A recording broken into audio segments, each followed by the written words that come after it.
Dengan tempat kejadian perkara, jauh nggak Pak rumah Pak RT itu ke TKP, tempat kejadian perkara? Ya sebelahan, Pak. Sebelahan, oke. Berapa lama kalau jalan kaki itu Pak? Peggy bicara aja, Mas.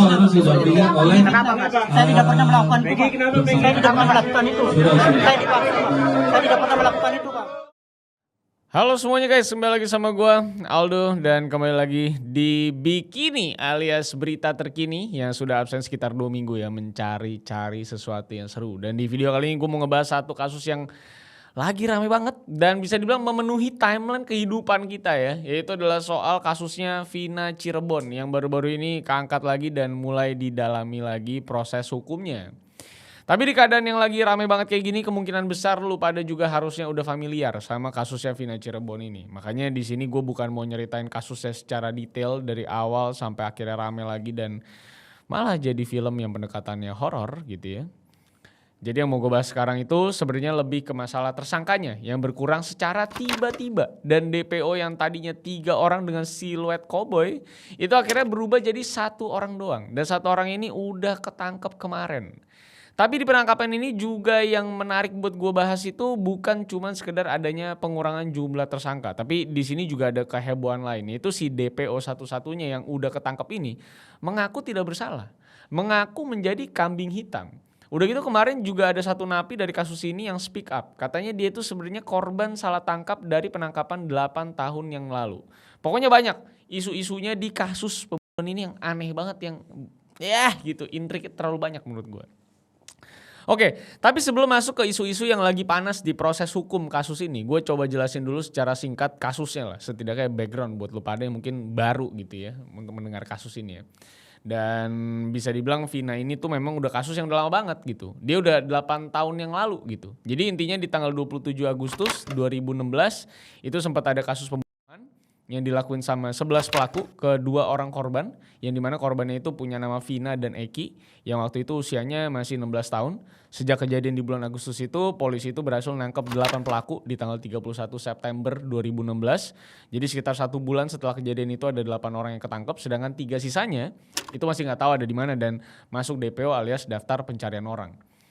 Singkat cerita, 8 tahun berlalu, kasusnya udah mulai gak banyak diberitain dan bisa dibilang udah pada lupa. Sampai di awal bulan Mei kemarin, akhirnya kasus ini meledak lagi ke permukaan setelah adanya film Vina Sebelum 7 Hari.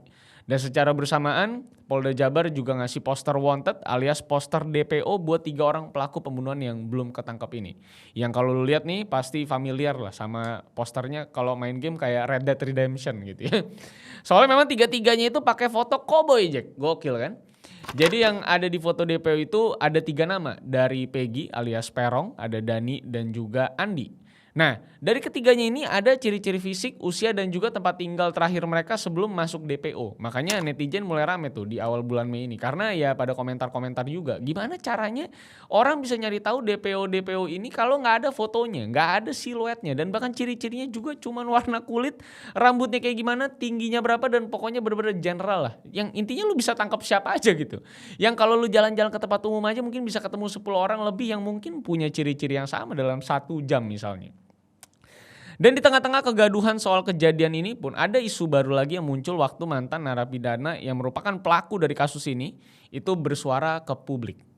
Jadi salah satu pelaku yang udah bebas ini punya nama Saka Tatal.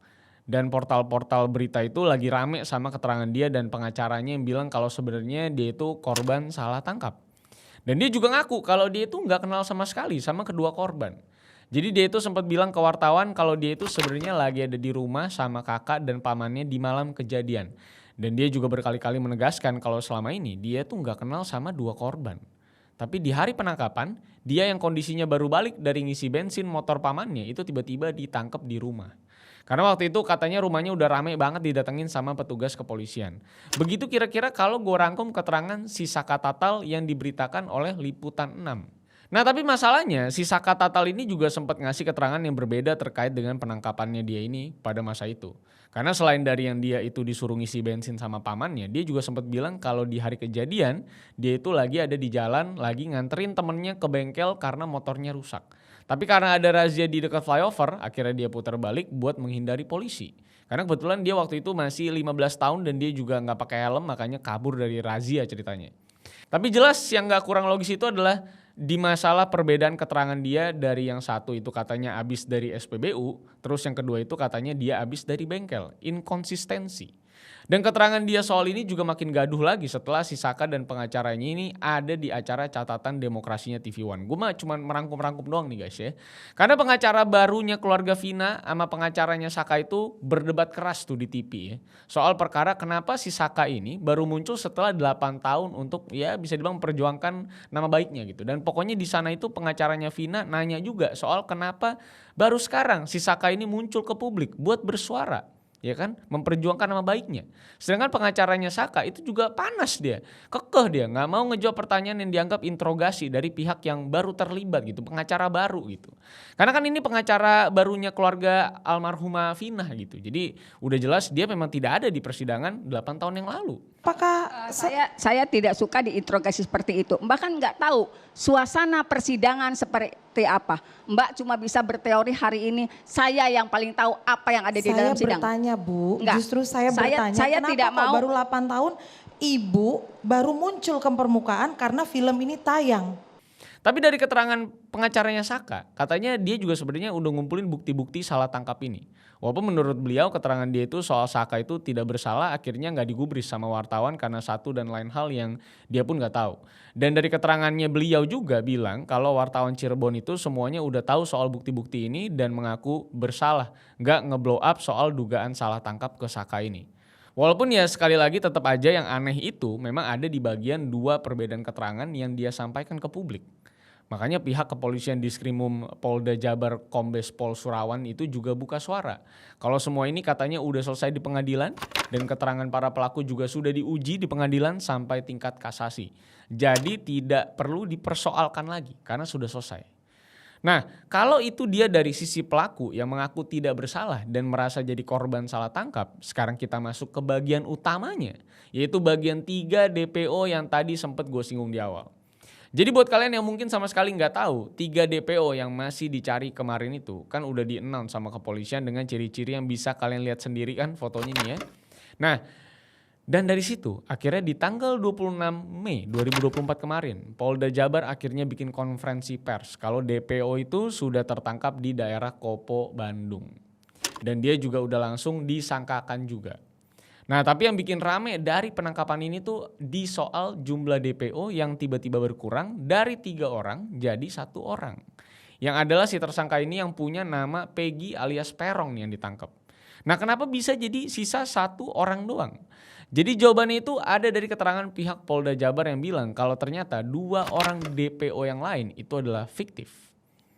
Jadi dari keterangannya di Krimum Kombes Pol Surawan, beliau bilang kalau dari 3 orang DPO yang punya nama Peggy, Andi dan juga Dani, cuma Peggy yang beneran DPO dan sisanya itu cuma nama fiktif dari keterangan 8 pelaku lain yang 8 tahun lalu ditangkap. Dan gak cuma sampai situ aja, ramainya kasus ini itu juga ditambah lagi dengan pengakuan si tersangka yang bilang kalau dia itu tidak bersalah. Padahal dari laporan resminya si Peggy inilah yang jadi dalang atas peristiwa ini. Karena kabarnya si Peggy ini yang memang menginisiasi pengejaran ke arah 2 korban di hari kejadian karena masalah geng-gengan lah. Nah makanya dari pengakuan tidak bersalahnya tersangka ini kita coba lihat dulu ke berita yang ada. Soal kenapa yang udah jadi tersangka begini masih banyak diperdebatkan sama masyarakat.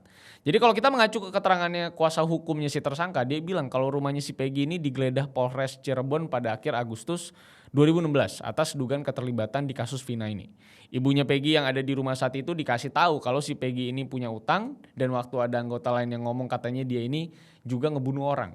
Dan di saat itu yang disita dari rumahnya itu motor smash yang udah rusak berwarna pink yang udah gak bisa dipakai lagi katanya. Nah terus kemana si Peggy-nya? Dari keterangan pengacaranya ternyata si Peggy ini gak di Cirebon dari bulan Juli 2016 sampai Desember 2016. Karena dia itu ada di Bandung sama bapaknya dan beberapa rekannya buat jadi buruh bangunan di Bandung. Jadi baru balik ke Cirebon lagi itu di sekitar Desember 2016 akhir lah.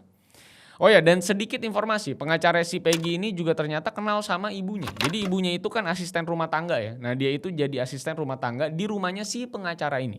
Jadi mungkin itu menjawab kenapa seorang buruh bangunan itu bisa punya jasa pengacara yang pastinya kan mahal gitu ya. Dan dengan kedua DPO lain yang ditetapkan sebagai nama fiktif, akal-akalan, pengacaranya Peggy ini juga akhirnya jadi kaget. Karena ya bisa aja DPO yang ditetapkan ke si Peggy ini juga bisa aja fiktif.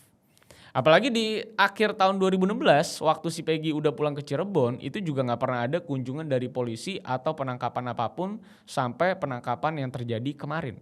Jadi selama 8 tahun itu kabarnya gak ada penangkapan apapun. Bahkan Doi juga bisa lanjut kerja jadi buruh bangunan di Bandung dengan leluasa. Makanya Bang Hotman Paris aja itu sampai nanggepin kasus ini. Karena kebetulan sekarang beliau kan jadi pengacaranya dari keluarga Vina juga ya. Di Instagramnya Bang Hotman Paris ini bilang kalau memang 2 nama tadi itu fiktif. Kenapa di BAP-nya itu ada 3 nama yaitu Peggy, Dani, dan Andi yang memang menjadi DPO dari awal.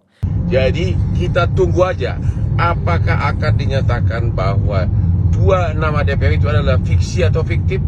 Tapi pertanyaannya kenapa di BAP begitu terurai kejadiannya sampai motor yang dinaikin oleh DPO ini ada semua jelas, sampai cara mereka memeriksa juga jelas. Rasanya tidak mungkin 7 pelaku yang lain menceritakan sesuatu yang fiktif sebegitu detailnya, dan mereka sendiri tidak merasa mengalihkan tanggung jawab. Mereka mengaku sama-sama berbuat. Kalau mereka mengalihkan tanggung jawab, bisa saja dialihkan kepada orang yang fiktif.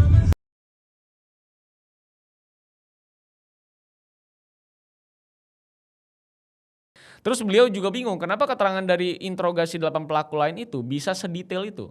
Dan satu sama lain juga nggak ada yang lempar tuduhan ke 3 DPO yang belum ketemu. Jadi kesannya itu mereka memang ngelakuin sama-sama dan bahkan 3 orang yang belum ketemu juga nggak dituduh sebagai pelaku utama atau kayak gimana-gimana. Jadi ya bersama-sama aja gitu. Dan itu semua omongan Bang Hotman yang bukan pendapat gue sendiri tentunya. Gue hanya memberitakan apa yang ya sudah dipublikasikan di mana-mana. Tapi kalau kita lihat dari sisi lain yang adalah sisinya Polda Jabar, tujuan Peggy alias Peron buat kerja di Bandung itu katanya buat sekalian kabur katanya. Karena dari laporan yang ada, Peggy dan bapaknya itu memperkenalkan dia dengan nama Robi Iriawan, bukan Peggy Setiawan. Udah gitu dia juga dikenalkan ke orang-orang sebagai keponakan bapaknya, bukan sebagai anak kandungnya. Tuh di Bandung tuh ya kan. Jadi memang ada perbedaan statement antara pelaku dan juga laporan resmi Polda Jabar. Makanya dengan perbedaan identitas ini, akhirnya dia langsung disangkakan sebagai pelaku yang hilang selama 8 tahun. Dan dia juga dijerat pasal 350 KUHP tentang pembunuhan jungto pasal 55 ayat 1 ke 1 KUHP dan juga pasal 81 ayat 1 Undang-Undang nomor 35 tahun 2014 tentang perlindungan anak. Makanya ancaman hukuman yang dia dapetin itu antara ancaman pidana mati, seumur hidup atau paling lama 20 tahun kurungan penjara. Dari berita terakhir yang gue lihat di tanggal 27 Mei kemarin, Peggy Setiawan kabarnya sedang menimbang-nimbang buat mengajukan pra-peradilan setelah dia disangkakan di kasus ini. Dan kalau memang memungkinkan, pengacara Peggy itu akan melakukan proses pra-peradilan ini. Jadi intinya pra-peradilan itu wewenang pengadilan negeri buat memeriksa dan memutus sah atau tidaknya penuntutan terhadap tersangka. Dan bisa ada ganti rugi kalau memang perkara ini dihentikan. Sekali lagi gue cuma memberitakan apa yang ada di media buat kalian yang mungkin gak ngikutin dan males cari-cari karena udah terlalu simpang siur kemana-mana beritanya dan mungkin udah males ngerangkum dan sumber-sumber yang gue sadur tentunya gue sertakan di kolom komentar di bawah ya biar lu pada bisa baca masing-masing. Intinya menarik dari kasus ini ya memang adalah masalah inkonsistensi dari berbagai pihak soal bagaimana sebenarnya orang-orang ini terlibat dan ya bagaimana flow dari kejadian ini juga sampai detik ini masih tidak terpecahkan, bisa dibilang secara clear dan secara detail, ya kan? Yang lo bisa tonton cuma di film doang tuh, gitu, ya kan? Terus kasus ini memang mengingatkan gue kepada peristiwa yang pernah gue bahas juga pada saat itu yaitu adalah peristiwa Sum Kuning, di mana mungkin sampai detik ini pun bahkan itu kasus tidak pernah terpecahkan, ya. Yang lagi-lagi asumsinya ada orang-orang yang terlibat di sana dan segala macam yang melindungi para pelakunya. Nah, apakah ini adalah sebuah kasus yang mirip-mirip? Tentunya itu kita serahkan kembali kepada pihak-pihak yang tentunya punya otoritas terkait dengan kasus ini. Kita sebagai rakyat kecil ini hanya bisa menonton dan menunggu bagaimana kasus ini akan bergulir nantinya dan bagaimana endingnya dan semoga memang yang betul-betul salah itu benar-benar akan ditangkap gitu ya. Karena ya semoga lah orang-orang benar itu kan dibela Tuhan ya. Gitu. Terima kasih semuanya sudah menonton. Kalau kalian punya opini terkait dengan kasus ini agak inkonsistensi yang tadi gue ceritain antara yang ini semua pernyataannya tidak sinkron sama satu sama lain gitu ya. Silahkan drop di kolom komentar bagaimana tanggapan kalian terkait dengan kasus ini. So, sampai jumpa. Terima kasih sudah nonton sampai akhir. Jangan lupa like, share, dan subscribe. Follow gue di @rivalsantosa dan sampai jumpa di berita-berita terkini lainnya. I lost myself. I waited still for a glimmer to arrive.